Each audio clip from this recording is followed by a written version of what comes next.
Well, it's a good evening from a winter's day in Queensland, from the studios of Radio FM 88. Of course, our friends in the Northern Hemisphere are going into a sweltering 30-degree plus, and of course, none other than our co-host, Pretty Pauline. And without further ado, we've also got Michelangelo.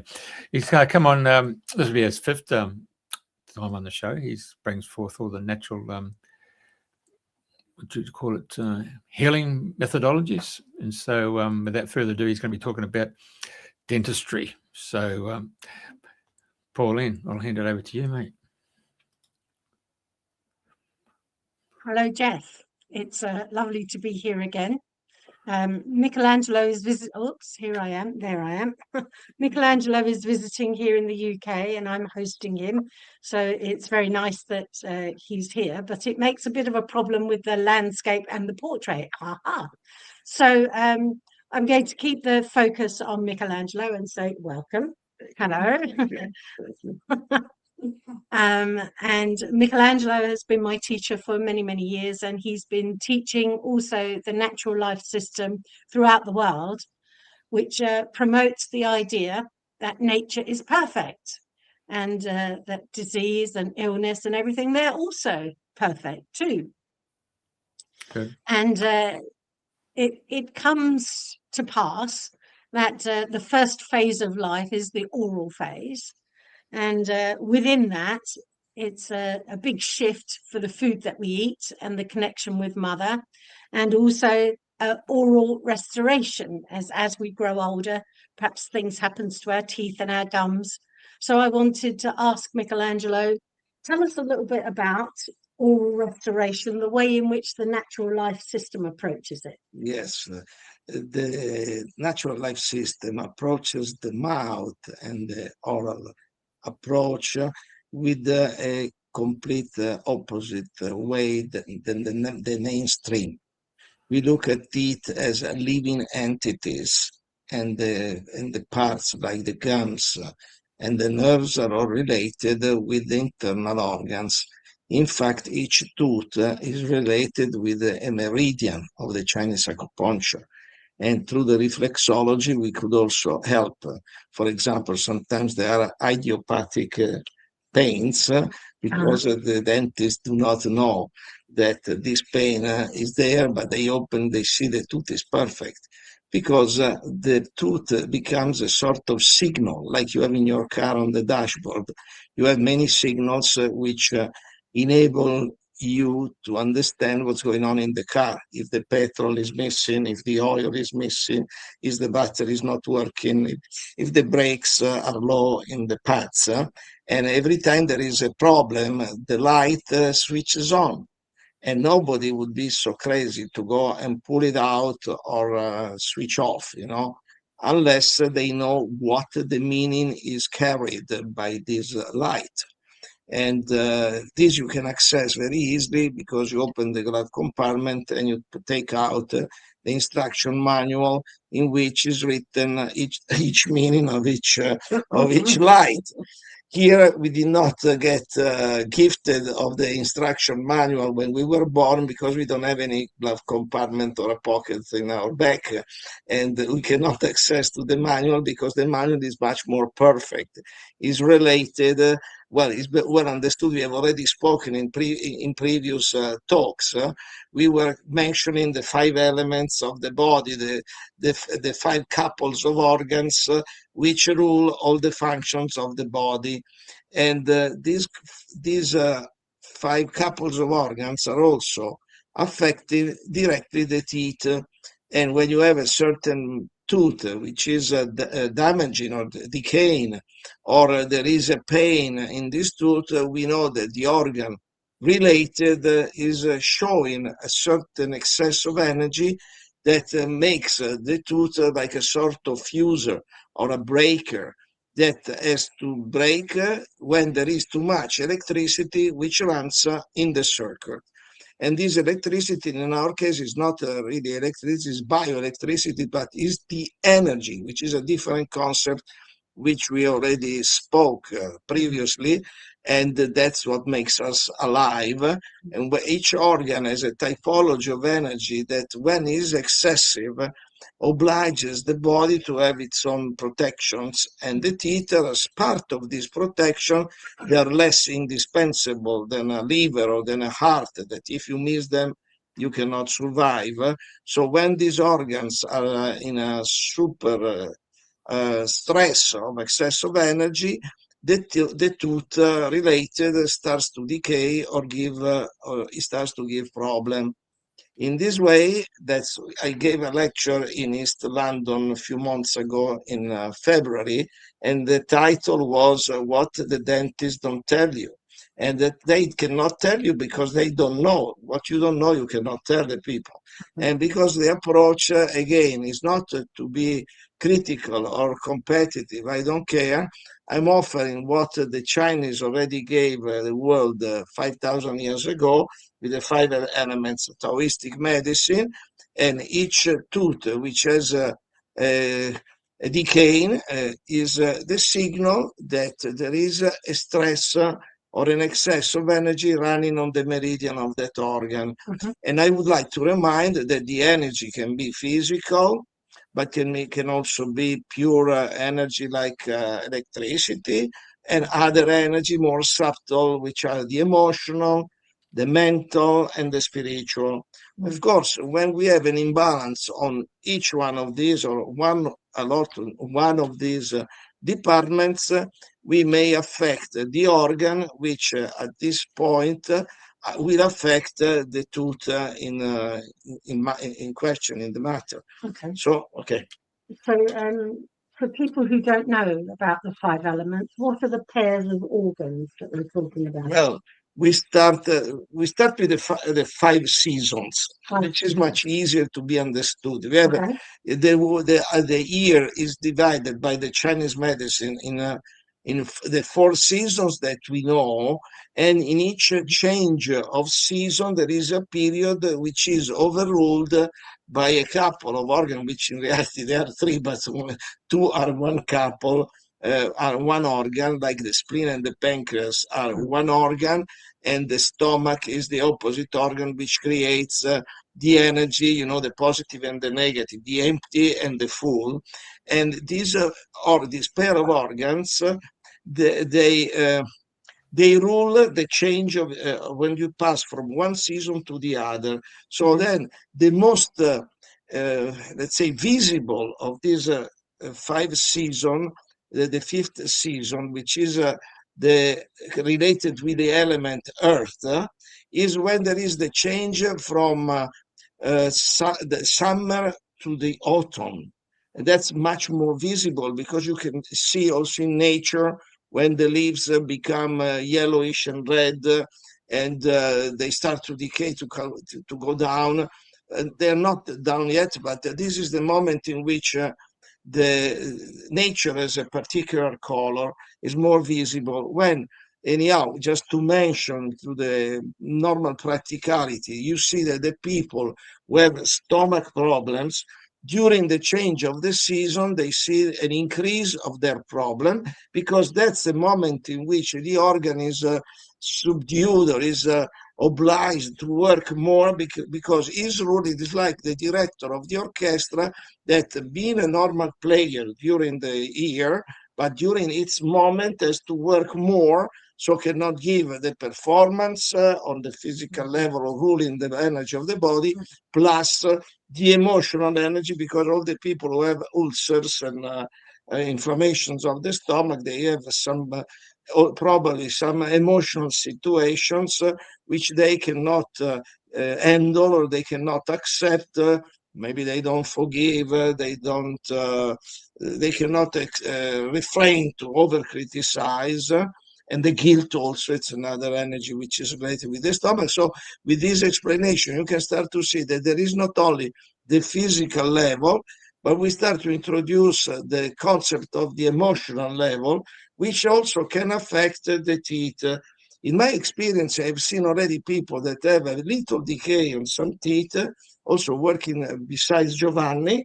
We have seen, for example, in Japan, 10 years ago, there was a lady who had only 3 small cavities, and Giovanni was suggesting her to fill them and to protect these 3 teeth.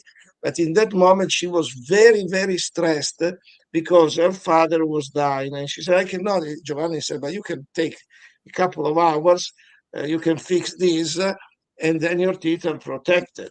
No, I will do the next time when everything is finished, then I will do, and I will ask this repair. Okay, 4 months later, we were there, and she came, the 3 teeth, they were totally destroyed.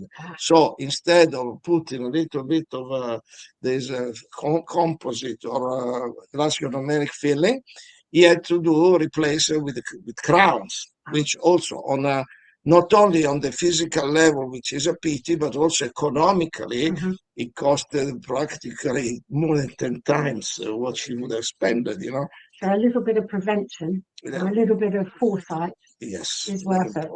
And it's interesting that the day my dad died, out came a crown that Giovanni had put in. So I didn't realise how stressed everything was going at that time, but there's a very big bond between daughters and their fathers. And that too, it just fell out all of its own accord. So that's something else that you wouldn't advocate, is no extractions. Oh, yes. Well, we just started, so it's normal that we did not touch all the subjects. But one of the issues that we are suggesting the people to respect is that the body releases the teeth when they have finished to serve the body itself, So we have seen that, like in your case, but many other cases, that at a certain point, a tooth which has already been decayed, has been treated and everything, it has finished its work and then is released by itself. So Giovanni, for example, does not suggest in his teachings no extractions and no sort of implants. This, for us, the implants is one of the most dangerous and destructive approach to the mouth. Because remember, the implants are a mechanical structure that has been preparing the jaw or the bone has to be drilled. So you drill like if you put a plug into the wall, so they treat the body. That's the big difference between the system and the normal science. We see the body not as a non-living structure, is a structure which has vitality, is alive, is made of cells. And then when you lose a tooth, if you go and drill the bone, you already create a terrible intervention, but not only, especially in the mouth, where there are all the meridians which are arriving and they are connected with the organs. But then you put an alien object that the body probably would like to reject. That's why now in the protocols they give you anti-rejection and antibiotics. And because most of the time they made the calculation that 50% of the implants would be rejected if they don't take the antibiotics. So it's quite scary. And not mentioning also all the injection of anesthetics and the other things that are done, which they oblige at least from 3 to 6 months after the plug has been put to wait before putting the final implant. So, and then we have seen many also very important people, they put the implants which are much more costly than any other intervention, and they, after maybe a few months already, they reject the implants. Maybe some people also refuse to take antibiotics because they think the body can cope with it. And then also remember, if you study the anatomy of the tooth and the structure of the tooth, remember when I was studying kinesiology, they were naming all the articulations, and the articulation which the tooth has, even if it's not an articulation like your elbow, like in your hands, like your knee, it's a more stable articulation. But it has a little bit of movement because around the root of the tooth, up to the base of the tooth, there is a ligament which is called parodontal ligament. This ligament acts like a shock absorber in the car.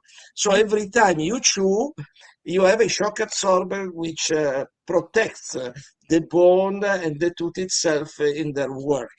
When you put the implant, you drill the bone and you insert a screw, and on this screw will be put a tooth. Every time you chew, there is no shock absorber. So even if the implant remains after a certain number of chewing, you will have the rejection of the tooth because there is no shock absorber. Sounds like the bumpy pothole rides that we have in Yes. the car, you know. There's plenty of potholes around the country lanes in Sussex, so boom, boom, boom. Yes, Yeah. out, and people not even consider that, because up to maybe the discovery of the implants, all the traditional dentistry was oriented in calling the preservation of the teeth. Now, they don't care, because they say, oh, we can, a tooth is painful or is broken, we take it out and we put the implant. Yes, but then after a certain life of this implant, what will happen? You are without the tooth, and also remembering that the tooth for example, with Giovanni, we developed an incredible philosophy in approaching the mouth of the people and ourselves. When you lose a tooth, we have devices which were already known years ago at the maximum of their development, and they are like a sort of braces. They are like plates or deflects. They are different, you know, in which you put in the mouth. They are mobile.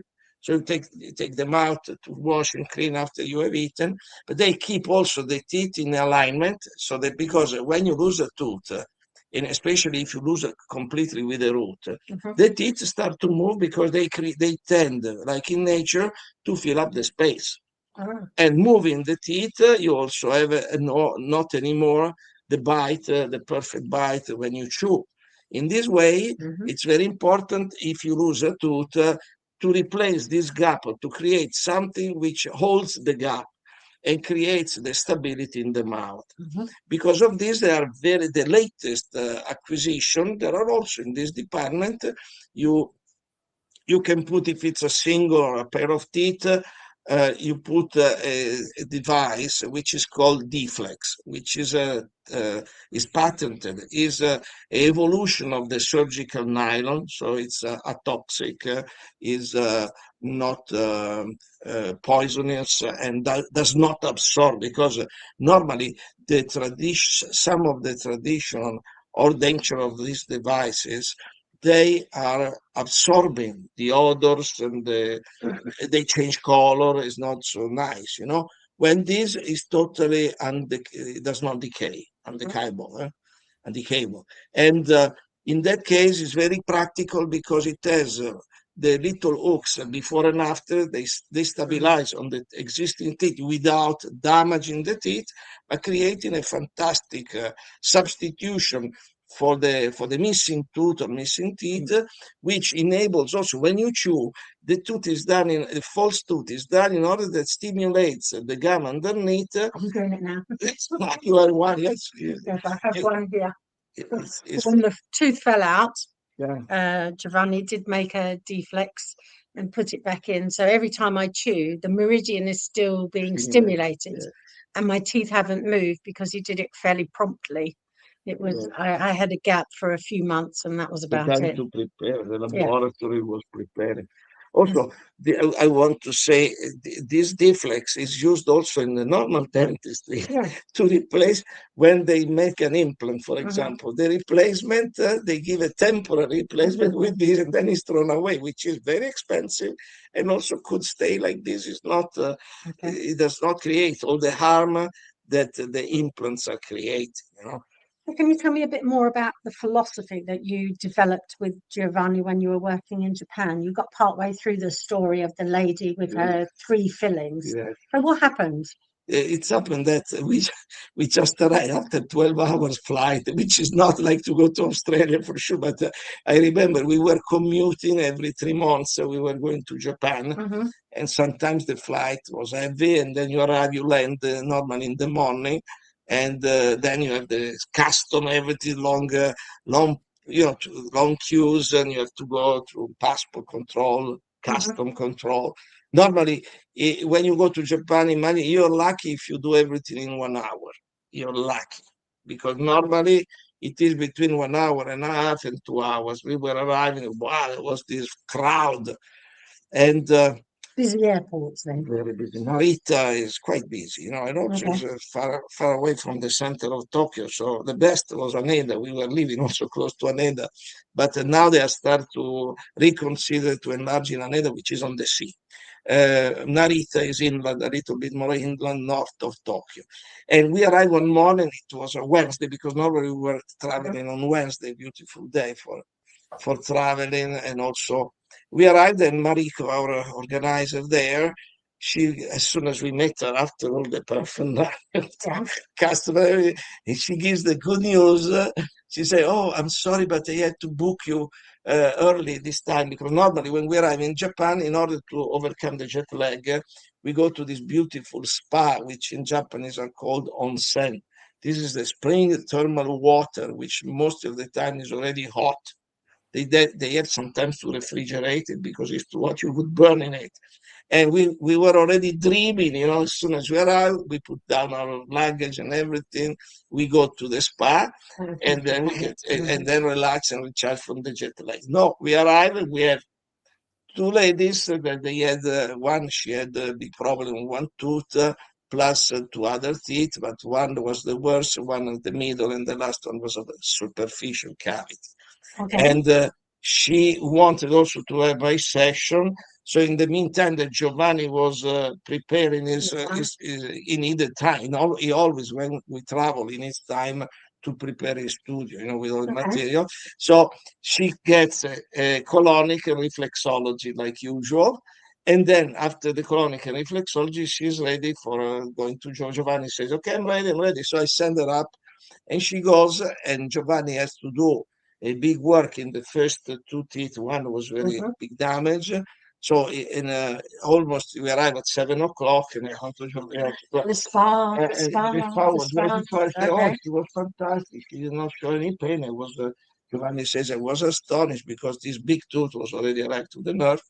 And then we say, okay, can you allow us to go to the spa now at 7 o'clock? It's very late. We started to work. It was 2 o'clock. And you can come on Saturday because this is a superficial cavity. We not need much to do. Okay. And she was very happy to do that because she did already 2 teeth in that session, Everybody was happy. We went to the spa, we enjoyed like crazy, fantastic. And then we arrived to Saturday. We were working regularly all the other days. On Saturday, she was put at the end of all the other appointments. So it was at 2 o'clock. Only a little filling? A very little filling. Okay. So I finished my work with my clients, and then she arrives, and I say, okay, you can go to Giovanni. Giovanni says that he needs a maximum 20 minutes for the So I'm sitting there waiting for Giovanni, and after 20 minutes, I see Giovanni coming down, all sweat to the face, totally desperate. And he said, I cannot touch her tooth. As soon as I arrive to the drill, just to clean it, she jumps and she's screaming. Okay, It's not a good idea in a dentist chair, is it? To be yes, jumping up and down. exactly. And, Take care of this, because when people have a reaction that they put problems, we have a drill. A drill is a drill. And at the time, we were using a special drill, which was 100,000 revolutions per minute. It's very fast, And this was with air, compressed air. Then now we have the one in electric. It's 200,000. It's much faster and also less, maybe for less sensitivity. Anyhow, also good news. He's studying. There is a laser that can do the cleaning the cavity before the filling, and probably this does not give any pain. It's very expensive. We are seeing if we will get found and we save some money and we pay by installments. Okay. So this is the advancements in dental technology. Okay. So drilling could be a thing of the past. Yes, it will become. For the moment, we are using very special instruments which are at the top of the art at the moment. 200,000 revolution. The drilling is very quick. And also, what happened to this lady? Okay, this lady, then Giovanni, relax, because Giovanni is very emotional. He's scared. Giovanni, And let's calculate what is different. You see. He was shocked because he said, the last time it was Wednesday, I was drilling like if there is no future in all these big holes, this cavity. Now I cannot touch a tooth. And she jumps and say, okay, the tooth can be related with the meridian. Okay. But I remember, let's analyze, let's do like Sherlock Holmes. Start to see what is the evidence and what is not necessarily. So I said, last time, before having your session, she came to me and she had a colonic and a reflexology. Remember, the colonic is a fantastic tool to approach the nervous system, because the nervous system is ruled by the colon. So an overloaded colon would affect the sensitivity of the nerves and the nerve endings. Okay. So I said, now I got this intuition in that moment, and I said, Giovanni, I think that already with a colonic, because this is a superficial cavity, she would be ready to accept your treatment. And he said, but she did it the colonic on Wednesday. And I said, yes, but from Wednesday up to now, how many meals she must have had? She must have had at least 12 meals, Wednesday, Thursday, Friday, Okay. So, okay, I said, okay, I do as a scientific experiment. I went to the lady. She was a very tall Japanese, very tall. She was like 6 feet and more. Yes, very tall. She was speaking also English. She had a little bit, you saw her because she had short hair, white salt and pepper. And she was fantastic. And I told her, do you mind if I give you a colonic for free? You're also participating to a scientific experiment. Maybe with this, your sensitivity would diminish. Okay. She agreed. And she said, but I gave on, I paid the same. She said, I had the colonic already on Wednesday. Yeah, you have eaten for all these days, and probably you did not release perfectly. So there is, so we went and we had the colonic, half an hour. It was not a long colonic. And then I sent her up to Giovanni. And 20 minutes later, they were all coming down smiling and shocked because Giovanni said, now I could really, she was relaxed and everything. And so from that moment, it was 15 years ago, I said, Giovanni, maybe we have another breakthrough, because now we understand that the intestine is ruler of the nervous system. The nerve endings of the teeth are very sensitive. So if we maybe prepare the person with a colonic, you can have an effect which enables you not to work for hours, or maybe to delay the work, because we never had any injection for anything. So we also remember that the injection. I remember my brother-in-law, when I was going to him to replace, because I had the mercury feeling 30 years ago exactly, I remember that I got a victim of this campaign. It was like a wave. The mercury in the mouth is affecting your brain, your nervous systems, and everything. So, Jesus, I had the mercury feeling already when I was a teenager. I went, and they were perfect.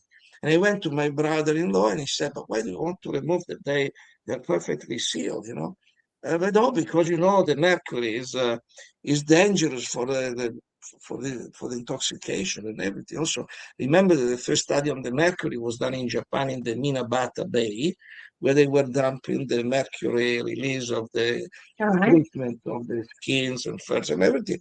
And then the people got sick. All the people got sick. It was the first study, mercury sick.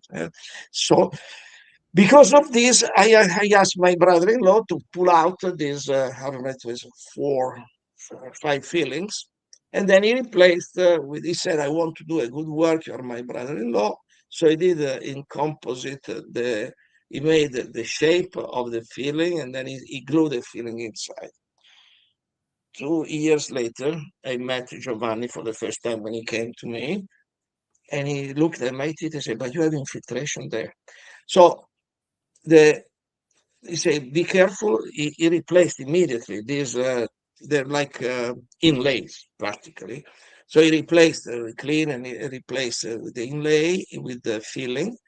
And then, but he said, be careful, because you have taken out the amalgam before, and my brother-in-law was a little bit heavy, and he wanted to clean the tooth very well, because normally the filling infiltrates in the tooth. So the tooth becomes darker. But the then in order to clean it, the dentist, normally they drill a little bit more to make sure that they took off all the mercury, which is mercury, that's mercury filling, but the mercury after amalgam, after a few years, is not effective anymore. I studied this, unfortunately, too late. Okay. When the So damage is done. you did. You So had your mercury or amalgam fillings in taken out. 96, I remember. Yeah. And then my teeth started to become weaker. Because when you take off the amalgam, you also scrape the walls of the tooth. Okay. And then the tooth becomes weaker. When you do the filling, whatever material you use, composite or glass ionomeric, every time that you chew, you exercise a pressure on the tooth, which distributes like to open. So sooner or later, walls are breaking down. That's what Giovanni saw immediately, and he said, you better have crowns, because the crown does the opposite work, caps the tooth and protects it forever. So that's why I had to replace the filling. Well, you leave the filling like a reconstruction, and then you put the crown, because I started to see I was going to lose the teeth, because they break down, and then when they break down, what do you do? Or you do the deflex, or you deflex, or you do the brace, but no, I still have all my teeth in the mouth, thanks this. And the latest have been in zircon, which is the best material. That's also why some dentists, they call themselves holistic, because they use the zircon. I say the zircon is the artificial diamond, so they think it's better than the metals.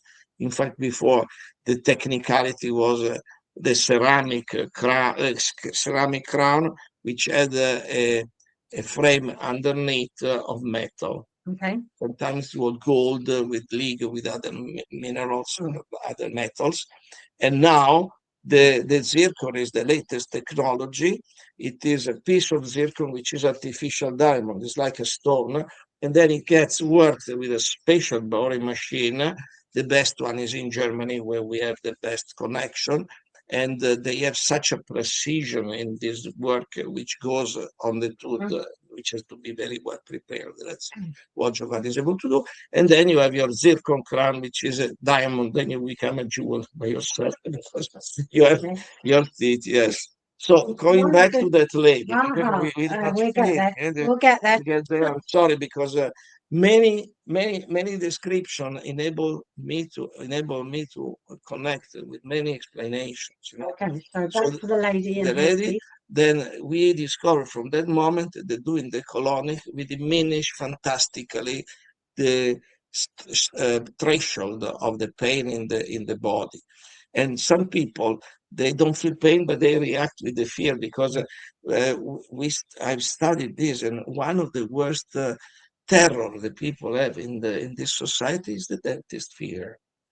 In fact, when they arrive, sometimes they don't dare even to come closer to the seat. They start to talk. They gain time in order to delay, because they're really scared. In fact, the first one to be scared is the dentist, because he's using the needle to make sure that you don't feel the pain, which in reality you don't feel the pain, but the body feels all what's happening. Plus, you introduce these toxins. And I remember my brother-in-law, because once I came to him and I told him, but when you do the injection, he will say, oh, you're brave, you don't complain, you allow yourself to be drilled, And I said, no, I don't want this injection, because I know how dangerous they are. Also, say there is a report that out of 1 million, I think, I don't remember the number, sorry, maybe I am wrong, but there is a statistics that one person out of 1 million or 10 million, they would die of anaphylactic shock. And then he said, yes, I know, but I made the insurance. So if he dies, I am covered, because I do everything by protocol. This was my brother-in-law who died a few years ago. So for the dentist, I always say the priority is to follow the protocol, because following the protocol, whatever damage could occur is safe and protected by the rules and by the government. The government has created, by the natural health system, the protocols, which in a way oblige also the dentist to do what they are doing. So in order to stay safe, they do this. And if somebody has an anaphylactic shock, is considered an event that God is forbid. reasonable. Oh, Because okay. one out of 1 million. Okay, Important is so that it's not hang on. deal with. So I just Pardon? want to recap on some of the stuff you just said. So if people have got Yeah. mercury fillings like myself, because that's how we got put mercury in there, and they've all been, as over time, they've been pulled out and replaced with composite. Are you saying that even if you've got mercury fillings, you can put a zircon crown on that tooth just to protect it? Yes. Yeah. Not only, Jeff. If you have a mercury filling, if it is freshly done, it's good to take it out because it has not gripped anyhow and has not infiltrated the walls of the tooth, and you replace the mercury filling with some other material. Also, remember that Giovanni has made a research for years and has found that there are only 2 fillings type which have no fluoride in their composition. Because normally people are very aware now not to use fluoride, especially in the New Age department, because I was assisting Dr. Marshall when he was going in each village in Canada to promote the non-acceptance of the free fluoridization of the water in the village, because there was a big campaign. They were offering the fluoridization for free. So they say, oh, it's very good for the teeth and everything. When we were bringing all the pictures, the slides at the time of the projector, we were showing the slides with all the damage. This was 45 years ago, 80. Okay, back to Jeff's point about if you've got a mercury filling. It's better to, if it's older than 5 years, don't be worried. The damage that the mercury could have created has already been done. So now you are only enjoying the benefit of this filling, which creates a situation in the tooth which protects in a way the tooth. We see sometimes fillings which are 40 years old and the tooth is perfect. And Giovanni say, preserve it, give an eye once in a while, check that does not lose the border seal. Because if this breaks down, then there is the possibility of an infiltration, and this infiltration will accelerate the decay of the tooth. Okay, so is that the point that you were making, Jeff? That in fact, most of mine, as kids, we called it the murder house. Yep. So yeah, the schools had dental nurses there, so you had that old-fashioned drill, and it was slower. Yeah, it was really slow. And of course, I think they really looking for anybody cavity to get into it. Yep. So the question is, some of those are 50 years old. Yeah. So they're okay. You don't have to get them taken out. Yeah. No. Don't touch them. Only check with a good, intelligent, and responsible dentist that they are not infiltrated. So it means that the board, let's say this is the tooth as a cavity, there is a filling of a mercury filling amalgam. So there we go. Yes, but you have to understand that the border where the filling is arriving has to be perfectly in contact with the walls. Then this will forbids to infiltrate. Right. Then if this is breaking down, then it's time to take it out. But sometimes it takes out, like with a little leverage, it comes out. Pops out. Yeah. When it's time to come out. When it has already been infiltrated. Okay. Otherwise, it does not come out like this. It's glued, practically grips on the walls, and is perfectly protecting the tooth. Yeah. So you have your tooth much more protected, because if you take off the filling, unfortunately, as I told you before, they have to drill part of the walls, and this makes the walls thinner, and then they can break much easier. So at that point, just to reassure Jeff that his teeth and if you've got mercury fillings, don't worry, they are all leave them there. They protect your teeth, and the damage they have done when they put inside of you. So the body is adjusted to the So my next question, idea of a couple of weeks ago, right inside the gum, right at towards the back wisdom tooth, a little pocket of a little little balloon that sort of came out of the gum there, and I thought, what's caused that? So I got some clove oil and just put dabs of Yep. clove oil on it, and there wasn't any pain, but it was just like a little, what would you call it, an abscess, I suppose, or little Okay. swelling maybe. well, it's a little balloon swelling, yeah. Anyway, the clove oil, I did that over about 3 or 4 days, and it's all gone now. Is there any particular reason how that would have come about? Ah. Was that because was I fed up to the back teeth? Is that how that came about? Was he fed up to the back teeth? No. An emotional level, quite likely. Well, more than fed up. You must have had some, unless you have eaten something wrong, which has affected the kidney and the bladder, because the wisdom teeth are connected with the bladder, and especially the bladder and the kidney. If you had some wrong food in that period, which we start from the easiest, then we can go to more sophisticated explanations. But we start to consider the organ which is related, which is bladder, and of course the kidney. The bladder and the kidney are affected by wrong eating. For example, if you eat meat, or if you drink alcohol, or if you eat sugar, or if you eat animal food. This is already one. Or tomato, potatoes. Wow, this if you have potatoes, it could happen. Then, if you did not do any mistake because you're perfectly eating what we suggest in the system, then the second level is energetical. You have drained too much your energy of the kidney and bladder. Maybe you did not rest enough. You had maybe a long period of work and maybe busy, so you could not recover with the sleep what you needed. Then let's say that instead of this, you did not have that. We had to enter in the emotions. Okay. And the emotions are related with insecurity, fear, lack of self-esteem, something that was worrying you that it could happen, that you did not like it. So this is all with his wisdom tooth. This is the wisdom. With the wisdom tooth. Yes, and also bladder meridians. Yes, also the wisdom tooth, we have to see if it is the right or the left. Is it the right or left? Right. Right. It was on the material level. Right. If it was the left, it would be on the emotional level. So you can start to observe that one indication of a single, and also he was speaking about a little like an abscess on the gum.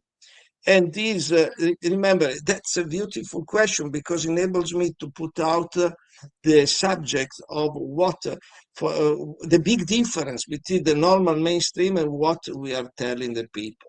You know, in the mainstream, and also when I was studying in medicine, you study that the teeth and the gums are a source of infection. So they bang on this like crazy with the antibiotics, with the medicine, with the medical drugs and everything, not understanding that is the opposite way. The teeth and the gums are a way out of intoxications that we have put in our body. So when we see this, the first thing to do is to clean more the body. Because the body is already telling us that it's cleaning. And the little swelling is like the vacuum cleaner bag, which has collected all the rubbish and is ready to release it. It can release it through the circulatory system. Or, for example, I remember in a very stressful moment, it was a few years ago, I had a little lump which swelled inside the palate. Not an abscess, which normally the abscess goes underside, in the palatal side, on the left side. And I remember at a certain point it was a little bit, maybe I was helping too much nature. And I put my fingertip and I pressed a little bit and it exploded. And then he released, after releasing, I don't know, it was blood, pus or whatever, liquid, then it remained a sort of tunnel. Giovanni, when he saw that, he could not believe it. He said, first time in my life I see something.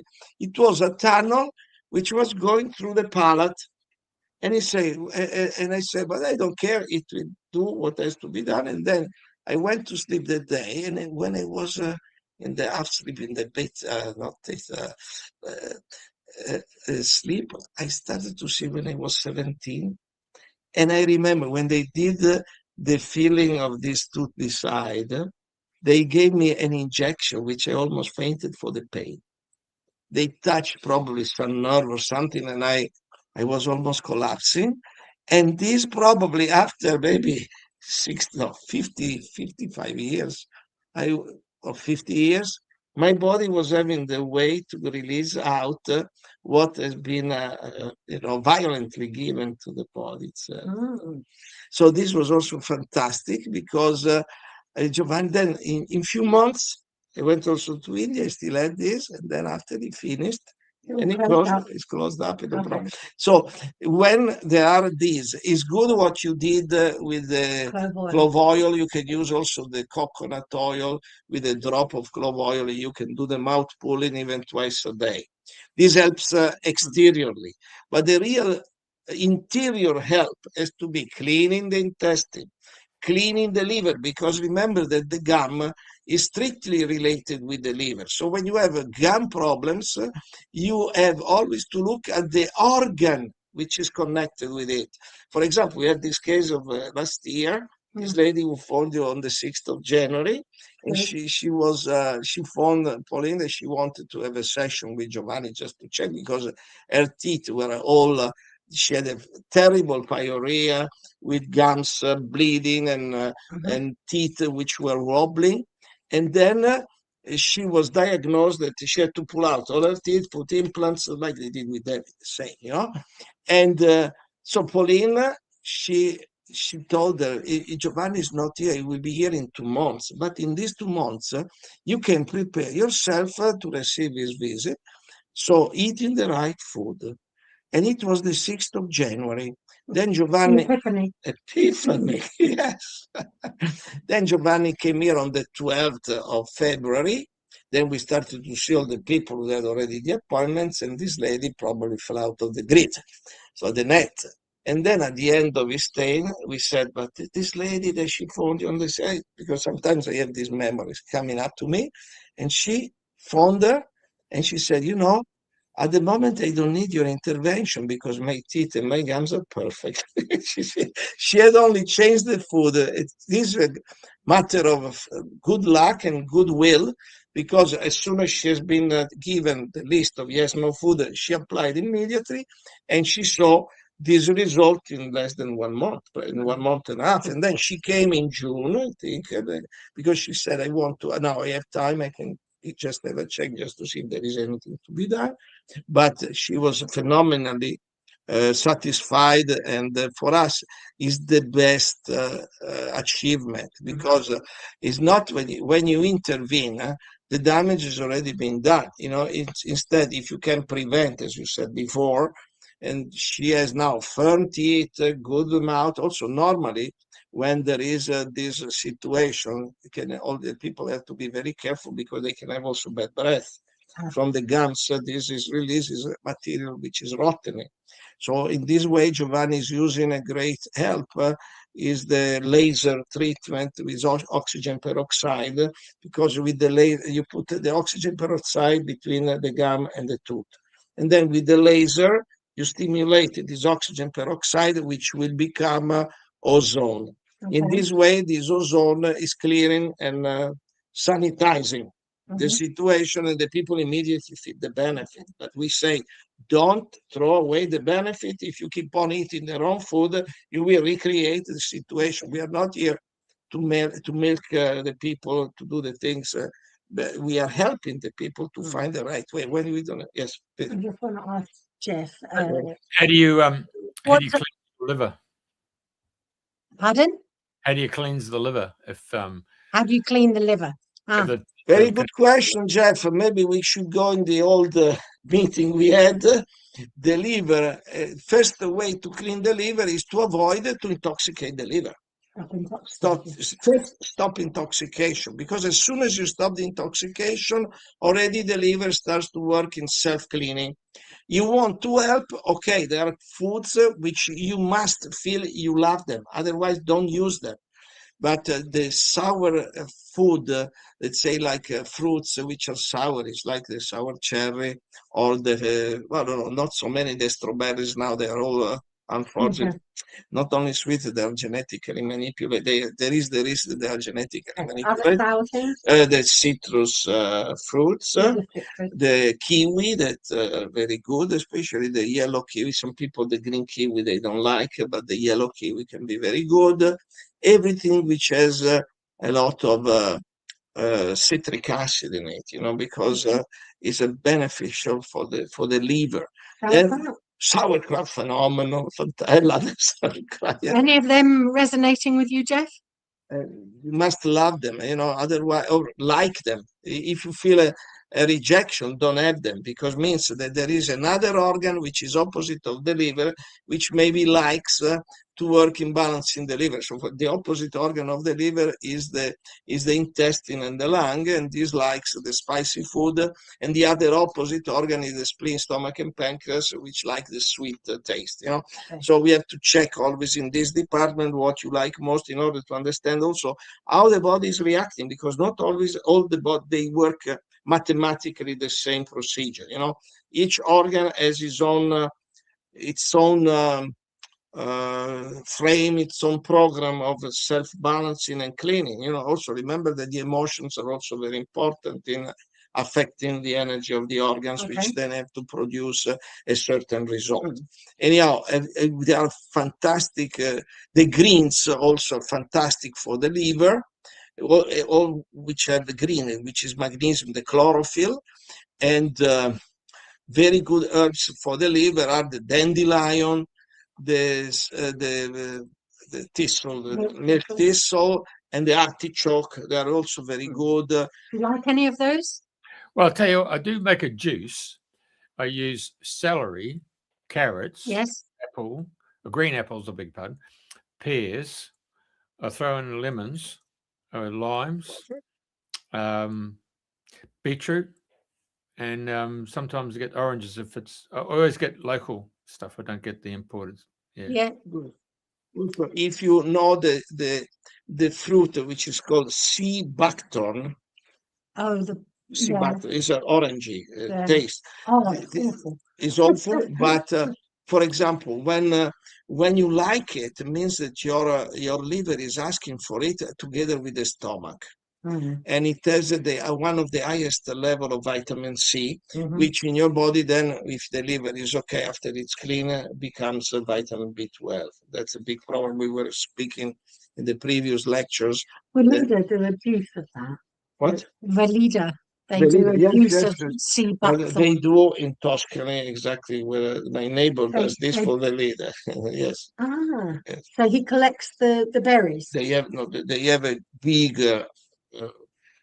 organic industrial farming. They collect the berries, they're like fruits, and then they process them in a beautiful. Do you have them in Australia? What's that, goji berries? Buckthorn. No, not goji berries. Sea buckthorn. No, I can't. SEABUCKTHORNE. No, I can't recall, but there might be someone watching who might be up. Don't remember.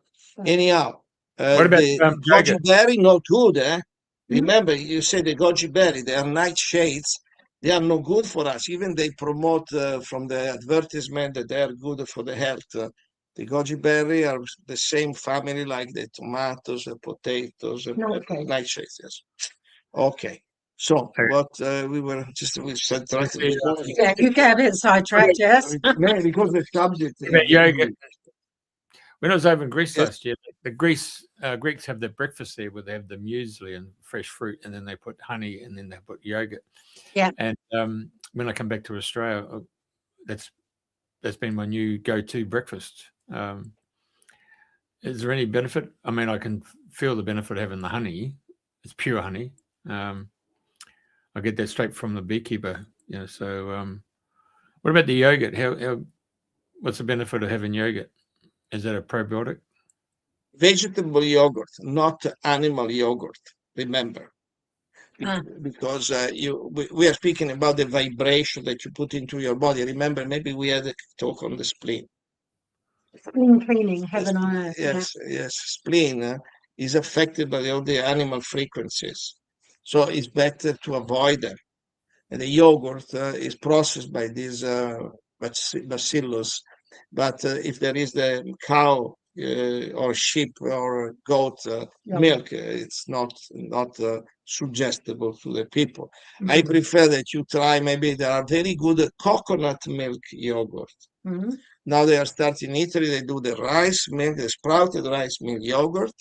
And you can have yourself, if you take, I remember 40 years ago in Germany, 35 years ago when I was working in Germany, they were selling the yogurt enzymes, the bacteria, for the animal yogurt and for the vegetable yogurt. Are they the same enzymes or different? No, different. The yogurt I remember the box. It was a little box with little small envelopes of these enzymes that you put in the yogurt. And then from that you can start reproduce. It's like the, yes. And the blue one was for the animal yogurt and the green one for just to remind, it was beautiful. I was bringing them back because the cost of the flight was too much. So I was driving there maybe 10 hours, go to Berlin. Yes. So in Jeff's case, he was talking about the muesli and fruit. So he's mixing the grains and the fruits together. Well, and also what is it, the benefit? What do you feel when you're having the honey, Jeff? Honey, yeah, because we've got a problem in Australia. We've got one of the major honey companies who have been bought out by the Chinese, and they're bringing in syrup from China. Right. And they're giving it to their beekeepers, who then place it outside the hives. And yes, the bees are taking that syrup back into their hive. And so the honey actually becomes crystalline. And so it actually it breaks down. It's not really pure honey. Whereas these natural beekeepers, and they have them at the markets and all that stuff, it's pure. It lasts for ages, or it lasts for years, really. So I've noticed that when you have the honey there, even if it's a tablespoon and you put it on that cereal, it seems to bind everything. And of course, you think of the gods, from Egypt and all that stuff, pharaohs, which was drinking, it was honey and ambrosia, wasn't it? Yes. And also I've seen it here in England where the beekeepers are using icing sugar to feed the bees. And it has the same effect on the bees as it has on us. So not only. We have to study the digestive system of the bees. And the honey is the perfect food for them. They have the honey as their own food. When we take off the food from them and we substitute with all this crap that we have created, we decay the bees, and they start to have the immunity system and the nervous system. They get crazy, yeah? And it's so crazy. Yes, and they start to be attacking and everything. And when we should not use the honey, because in order to digest the honey, we need a lot of enzymes that they are difficult. We're not bees.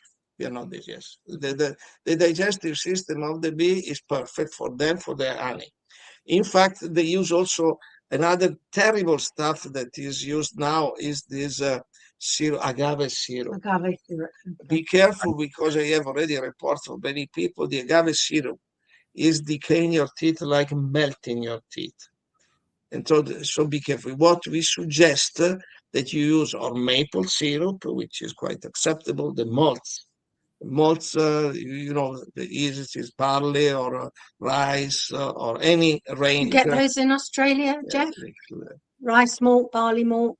In order to make the bread, they have to use some. I believe so. I believe that's there. Yeah. My favourite was millet malt many years ago, but it hasn't been in England for about Germany. Yeah, but it hasn't been in England for about 18 years now, and it tasted like liquid toffee. It was so delicious. The next time we go to Germany, maybe it's good to buy maybe a bucket. Like many other things, it's interesting. Okay. Also in the European community, I can order in Italy. When we come here, we can. So Jeff's little abscess, and you put some clove oil on it, Yeah, it's about a week. Just Uh, a dab of it in the morning and then or at the night. tip of a Gum. I just put it on my finger and just dipped it. earbud thing, you know. Oh, I yeah. just use my finger. And just, All right. And what time of the year was it? What month? Because you're the opposite down under. yeah, so it'd been in June, the last week of June. June, last week of June. So that's Winter. winter time, isn't it? It's your For full us. winter. Yeah, you see, winter is also the season of the kidney. Eh? Okay. So Yeah, the so kidney is trying to give you some signals you better keep in consideration. Signals that it means that they need more respect. You have not to abuse the energy of the kidney. Finish. And then the food is one, but it can be the stress, it can be some situation, whatever. Okay. I want to ask you a question because somebody contacted me yesterday about their child, a 5-year-old child.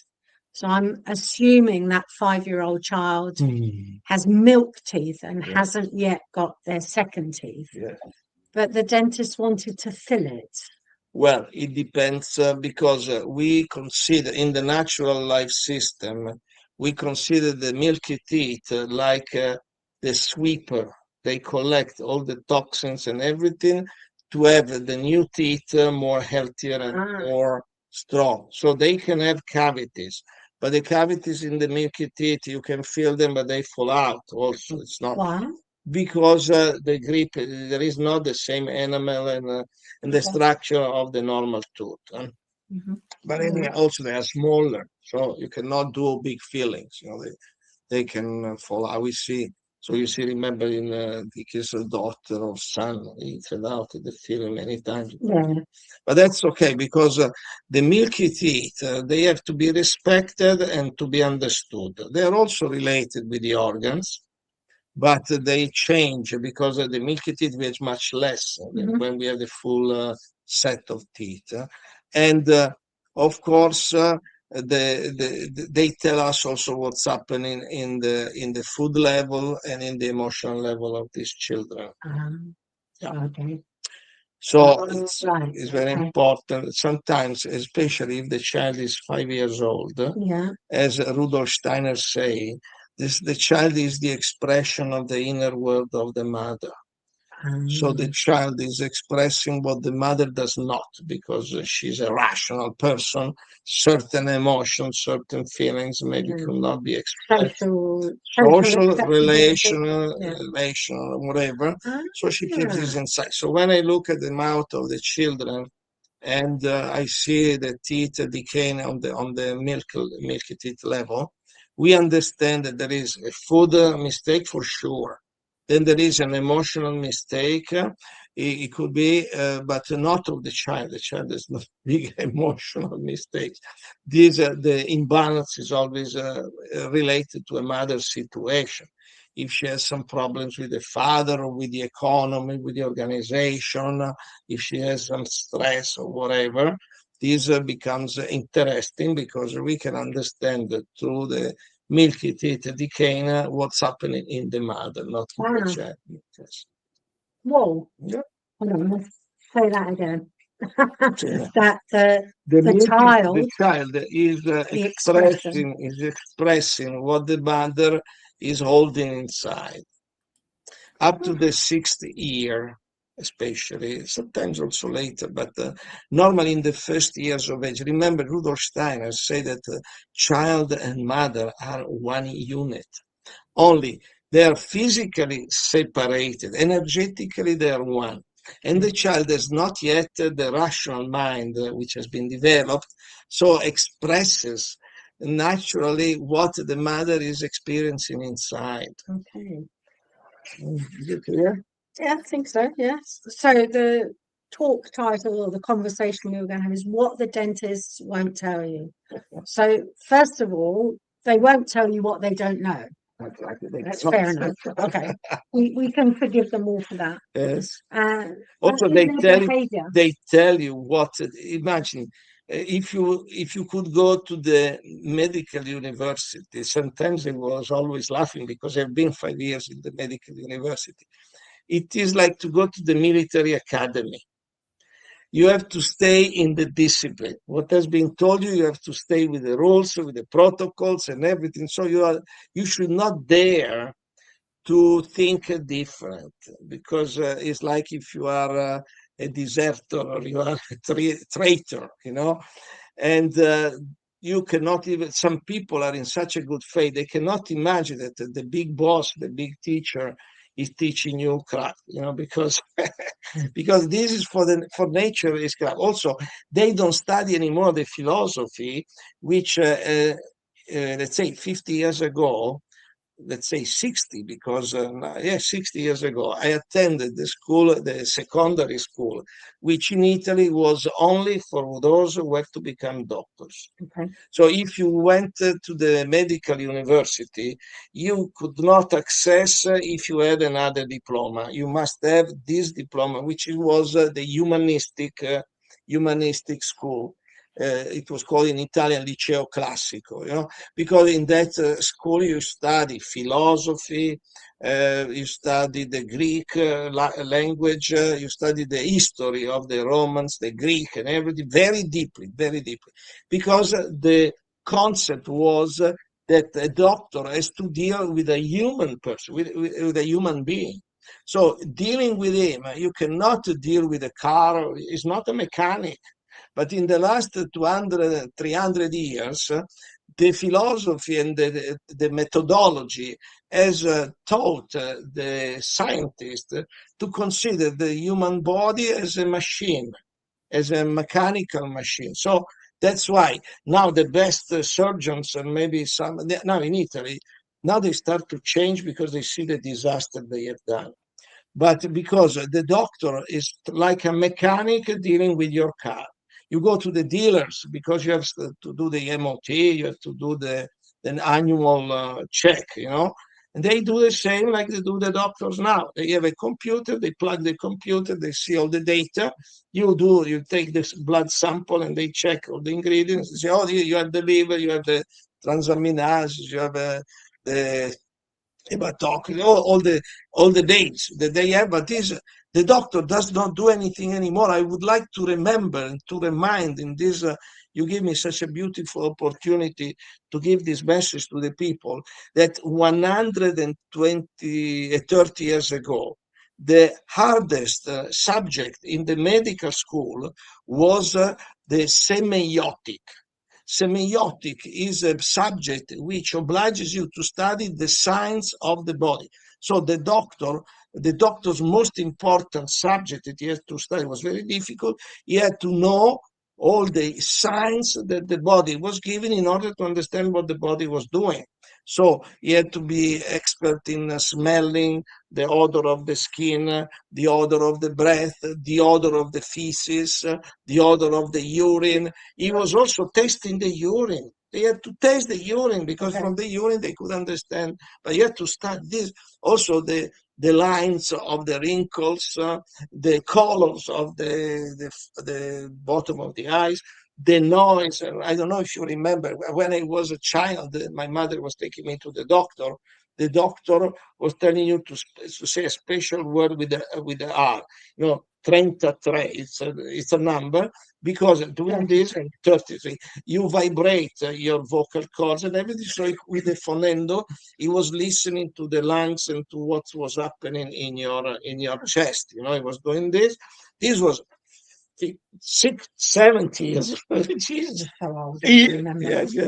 I still remember because the doctor was living, we were living in the mountains, and then our house was on top, and the doctor's house was just maybe 200 meters below. So we were walking down, and I was always afraid when I had to go. I don't know why.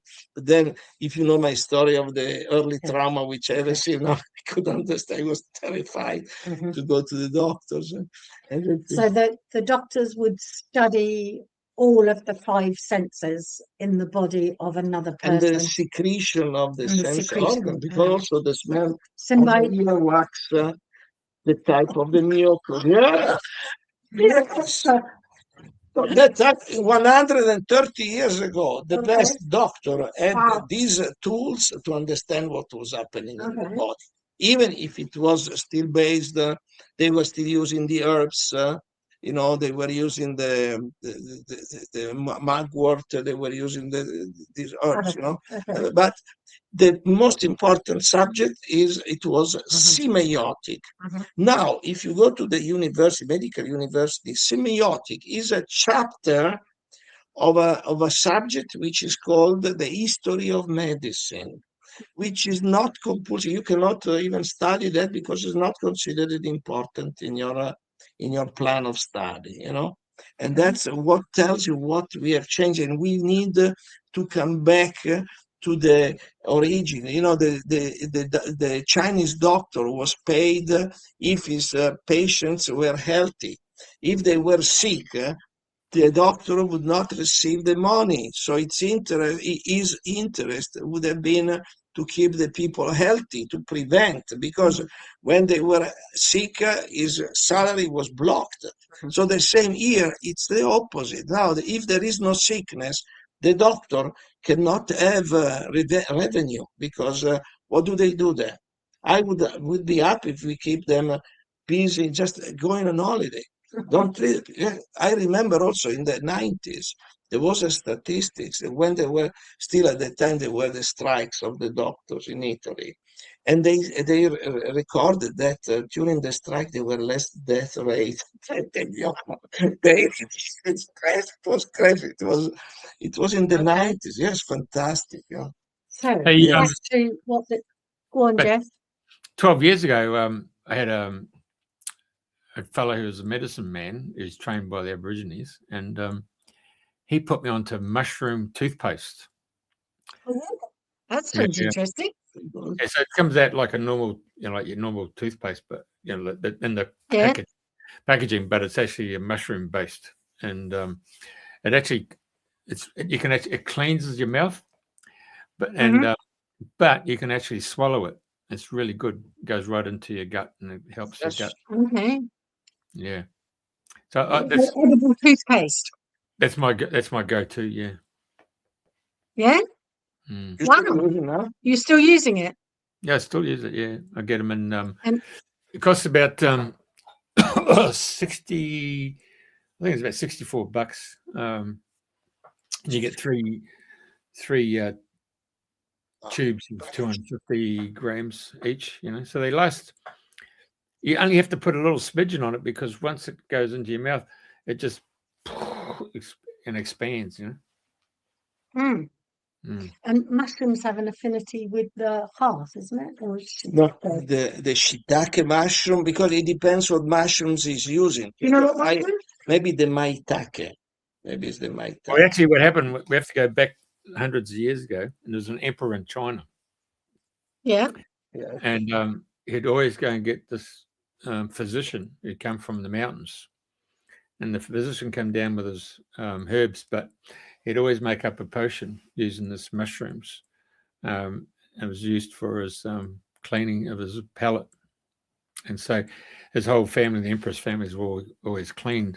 And so then he made an order for this guy then to actually not only look after the emperor's family, but everybody else in the town, the village. Wow, good. Yeah. So And now he's helping you. No, but this is hundreds of years ago. But so this medicine fellow, he was up there in West Australia for 6 years. He got taught by the Aborigine medicine man up there. So he got taught a lot of stuff, all about the whirlies would turn up, and inside the whirlies would be extra dimensional beings from different constellations would turn up and start having a chat with the Aborigine guy. So he taught him all the different aspects of the different stars and how it reflects on the body. But he also taught him how to go walk about and how to look at different plants and plant medicines and stuff like that. How to walk through crocodile-infested waters, And there must be a very careful way to do that. Yeah, you have some dogs, and you go at dawn when the croc doesn't have enough energy to actually move. So Yeah, so you have to time your walk across croc creek. infested waters. I think Yeah, it might be easier if a bridge were built. yeah. Or you get a little boat. A boat. You walk on the boat on a Ah, yeah. first thing in the morning, 6 o'clock, is it? You can Well, do like in Florida, they have this boat with a it's just propeller. broken, but you have to understand, they're a reptile creature, and they have to get the heat of the day to warm them up. Yeah. Okay. So if you have any dogs, if a croc takes one of the dogs, that's fine, no problem.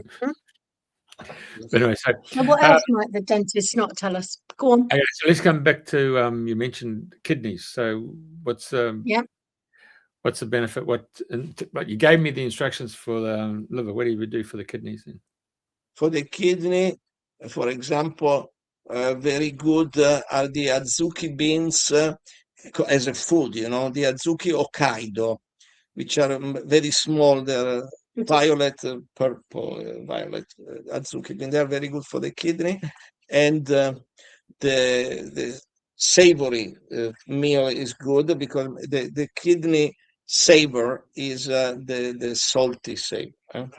Taste, sorry. Yes. Salty things. Salty thing. Then whatever, tamari, shoyu, the soy sauce, but also a grain which is fantastic for the kidneys, the barley.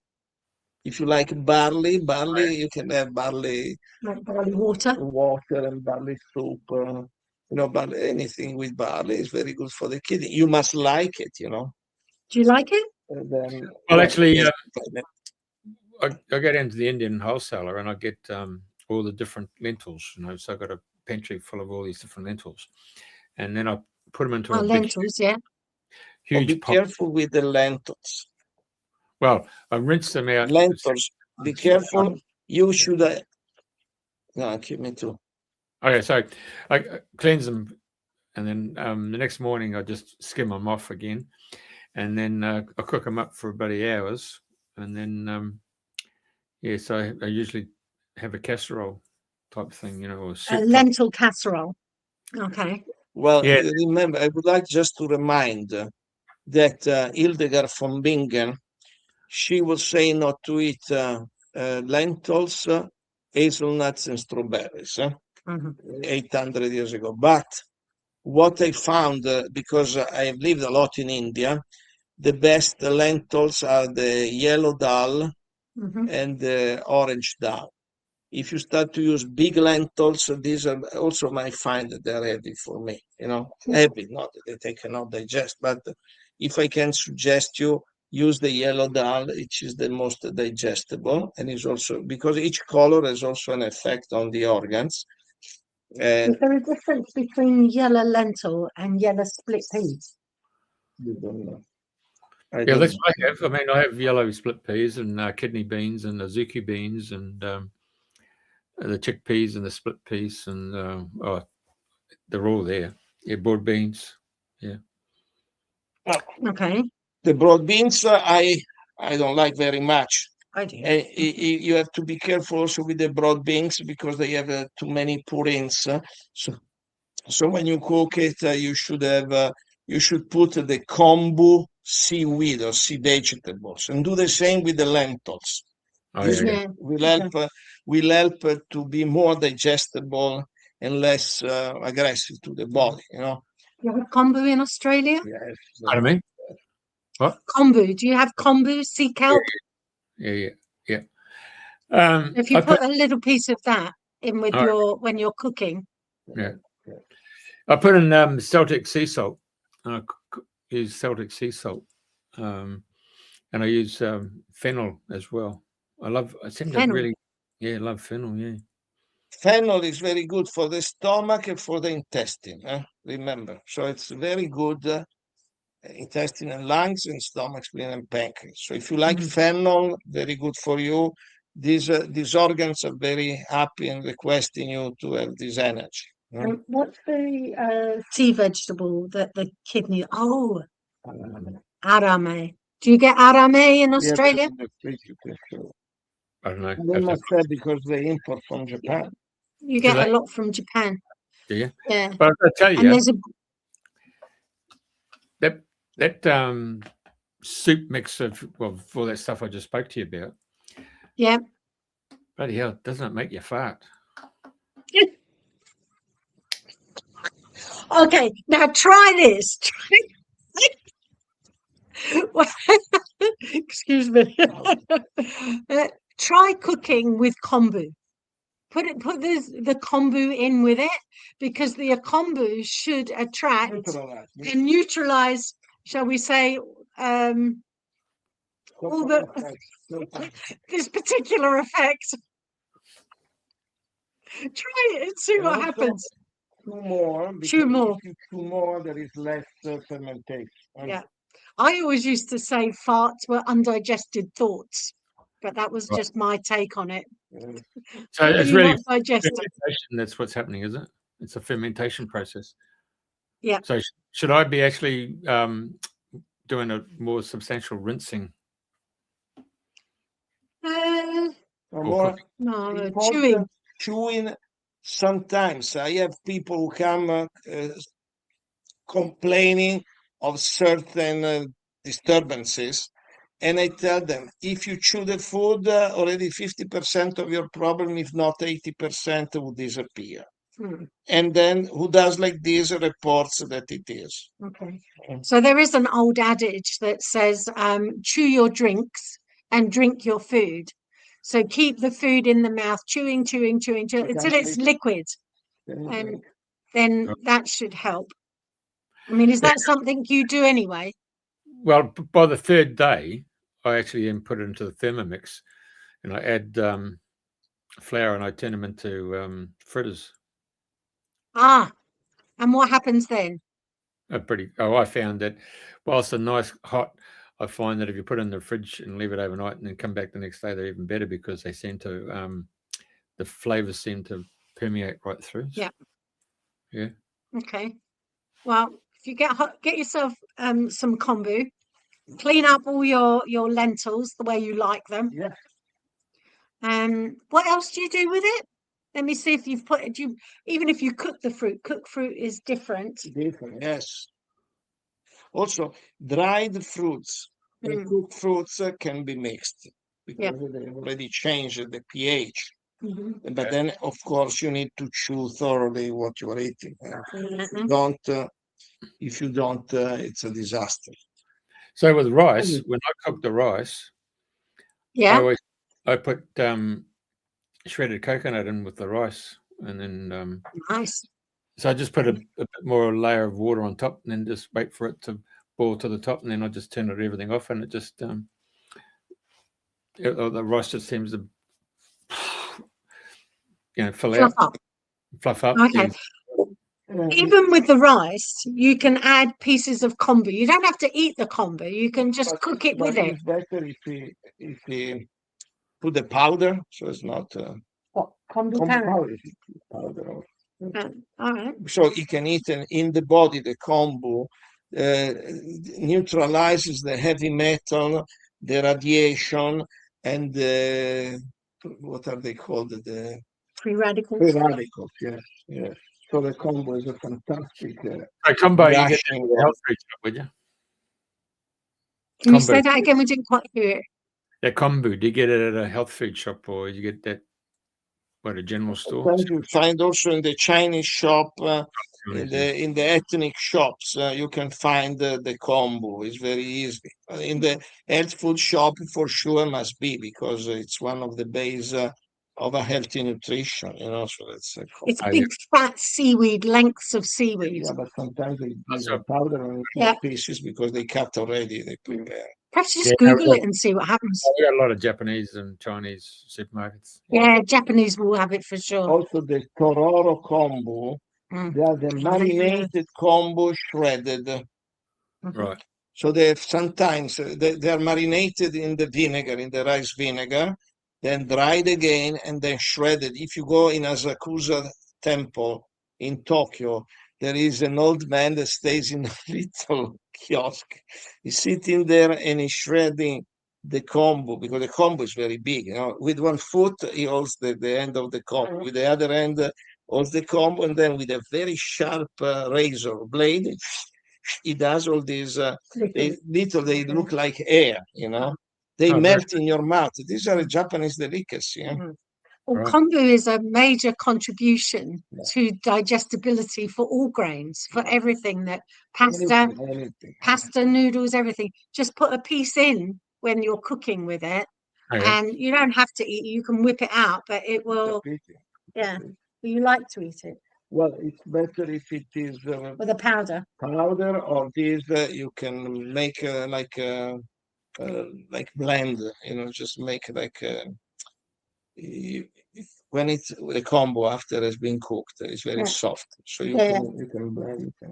This is great, you know. Yeah. So you'll have to report back.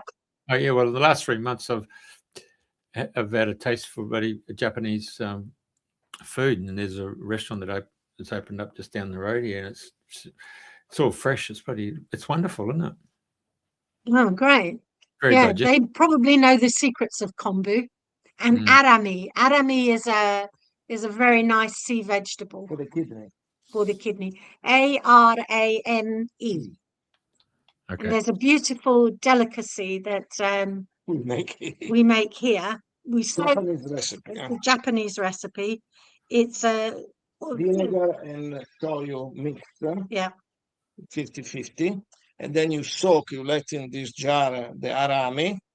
They soften up, and then you can use as a delicacy, like to garnish the meals and everything. Giovanni's crazy for that. Yeah, you can sprinkle them on top of rice or on top of anything. Very good. You put on avocado, it's fantastic. He likes it, yeah. Okay. So have we got anything else to say about what the dentists won't tell us? So there's, first of all, their behavior. And the fear of pain. They're trained to be like the secret is the laser thing using ozone, yeah? Yeah. This is interesting. But he uses also the laser when he has to put the crown, when the gum is grown too much, so would not allow the crown to be fit properly. The laser also burns the gum in order to create the space, and it's not painful. It's fantastic. So he has created the space to arrive to the length of the crown, which is safer and durable. Good. And there's also that lady who came to us, that she was told that she would need to have a laser treatment every 3 months for the rest of her life. No, that's orthodontic. No, the laser lady.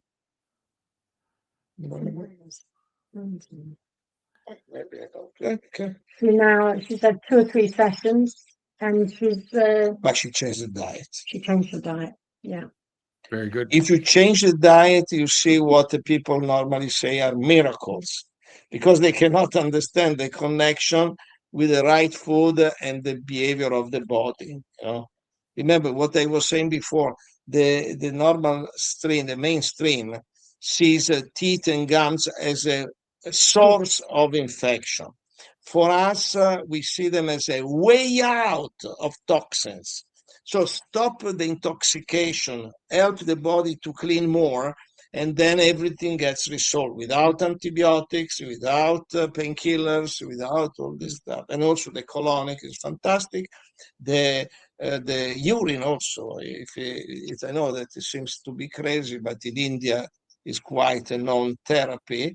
There is also a beautiful book that we should suggest the people listen. The Water of Life, which was written in 1944 from Armstrong, was the inspirer of my teacher. And this is, I like to. Have you come across that before, Jeff? What's it? Water? It's the Waters of Life, and there's a very, very beautiful audio version of it on YouTube.